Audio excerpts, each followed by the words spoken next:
ایک زمانے میں ہم سمناباد میں رہتے تھے، لاہور میں ایک جگہ ہے سمناباد، وہ نیا نیا آباد ہو رہا تھا، اچھا پوش علاقہ تھا. وہاں ایک بی بی آ کے رہی، ایک بڑی خوبصورت بہت ہی ماڈرن قسم کی ایک بیوہ عورت، بڑی نو عمر، اس کے 2 بچے تھے. تو ہم جو نیک آدمی تھے سمن آباد کے رہنے والے، ہم نے دیکھا کہ ایک عجیب و غریب کردار آ کر ہمارے درمیان آباد ہو گیا، اور اس کا انداز زیست، زندگی کا چلن جو ہے وہ ہم سے ملتا جلتا نہیں، کیونکہ ایک تو وہ بہت اعلیٰ درجے کے نہایت خوبصورت کپڑے پہنتی تھی، پھر اس کی یہ خرابی تھی کہ وہ بڑی خوبصورت لڑکی تھی، پھر اس میں تیسری خرابی یہ تھی کہ اس کے گھر کے آگے سے گزرو تو خوشبو کی لپٹیں آتی تھی، وہ سینٹ فری استعمال کرتی تھی، وہ جو سپرے نہیں ہوتا.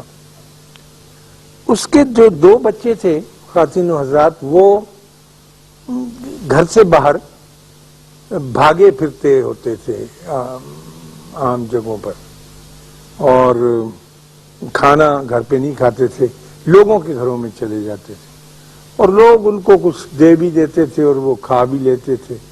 یعنی گھر کی زندگی سے ان کی زندگی کچھ کٹ اپ تھی. اور یہ ہم نے دیکھا کہ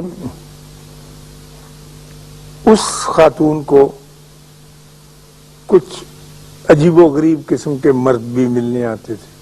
یعنی ان کی گاڑی، مثلا جو گھر کا عزیز اسرار ہو، اس کی گاڑی کا نمبر آپ جان جاتے ہیں، ان کے ہاں مختلف نمبرز کی گاڑیاں آ کے کھڑی ہوتی تھی. پھر ایک آدمی وہاں گیا ہے، وہ نکلا، پھر دوسرا. تو ظاہر ہے ہم جیسے بھلے آدمی تو کوئی اچھا نتیجہ نہیں نکال سکتے. وہ ان کے بارے میں ہم ایسا ہی رویہ تھا جیسا اب آپ کو میں یہ کہانی سنا رہا ہوں، تو آپ کے دل میں بھی لا مالا یہی خیال آتا ہے کہ ایسے ہی ہوگا. تو ہمارے گھروں میں آپس میں جمعے کے وقت مسجد میں بھی میں گوئیاں ہوتی تھی کہ یہ کون آ گیا ہے جو ہمارے اس علاقے میں آ کر آباد ہو گیا. مزیدار، بہت محنت سے توجہ سے اس قسم کے چمٹی سے گیدڑ نکالتے رہتے ہیں. تو ایک دن وہ گئی، اچھا، اور لیٹ کے صوفے کے اوپر میں دیکھتا تھا، کھڑکی تھی بڑی ساری جو گھروں نے لیا، وہ ناول جاسوسی پڑھتی رہتی، کوئی کام نہیں کرتی تھی یار کہ چولہا چونکا ہو. بچے اس کے بچوں کو کئی دفعہ کہتی تھی کہ نکل جاؤ نکل جاؤ. تو ایک دن وہ گر گئی سبزی کی دکان پر، تو اٹھا کے لوگوں نے چھینٹے وینٹے مارے تو لا کے رکھا. تو 3 دن کے بعد وہ فوت ہو گئی، اچھی صحت میں چلی. تو وہ جو بندے آتے تھے وہی ان کو کفن دفن کے لیے لے گئے. تو پتہ چلا کہ وہ ایک جو بندہ ان کے ہاں آنے والا تھا وہ ان کا فیملی ڈاکٹر تھا، جو اس کی حفاظت پر، دیکھ بھال پر مامور تھا. اس عورت کو ایک ایسی بیماری تھی کہ جس کا کوئی علاج نہیں تھا. کینسر کی ایسی خوفناک صورت تھی سکن وغیرہ کی کہ اس کے بدن سے بدبو بھی آتی رہتی تھی، جسم پر زخم ایسے تھے، اور اسے سپرے کرنا پڑتا تھا اپنا تاکہ کوئی قریب کھڑے یا وہ نکلے تو اس کو تکلیف نہ ہو. اور اس کا لباس اس لیے ہلکا ہوتا تھا کہ غالباً بدن کو چبھتا تھا، جو بھی سکن میں ڈیزیز اس کی پیدا ہو گئی تھی. دوسرے اس کے گھر آنے والا اس کا وکیل تھا، جو ہر دوسرے دن آتا تھا، جو اس کی نگہبانی کرتا تھا اس کے حقوق کی، اور جو اس کا خاوند مقرر کر گیا تھا جو اس کے پیسے لا کے دینے. تیسرا اس کے خاوند کا چھوٹا بھائی تھا جو اپنی بھابھی کو ملنے آتا.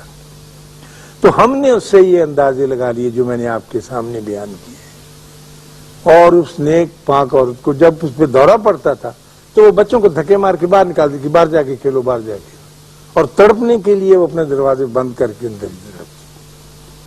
تو میرا مطلب عرض کرنے کا یہ تھا کہ ہم تنقید کا کام یا نقص نکالنے کا کام اللہ پر چھوڑیں، اس نے اس کے لیے ایک وقت مقرر کیا ہوا ہے، وہ جانے اور اس کا کام جانے۔ ہم اللہ کا بوجھ اپنے کندھوں پر نہ اٹھائیں، کیونکہ اس کا بوجھ اٹھانے سے آدمی سارے کا سارا چبا ہو جاتا ہے، چبا سمجھتے ہیں، کمزور ہو جاتا ہے، مر جاتا ہے، ختم۔ اللہ آپ کو آسانیاں عطا فرمائے اور آسانیاں تقسیم کرنے کا شرف عطا فرمائے۔ اللہ حافظ۔